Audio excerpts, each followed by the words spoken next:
After the sorting of ballots,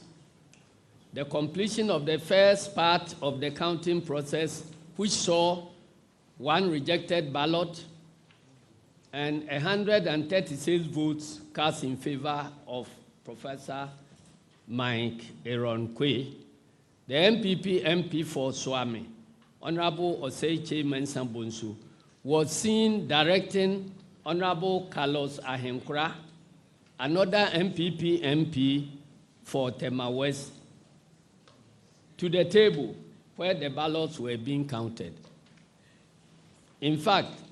Honorable Oseiche Mensah-Bonsu was seen shoving another MP off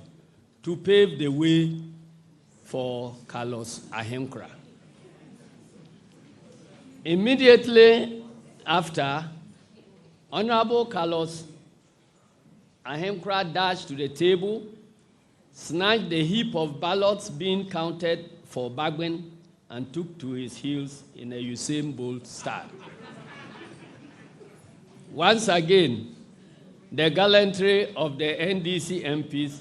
was on display, and within minutes, the ballot thief had been arrested and the papers retrieved, even though he had managed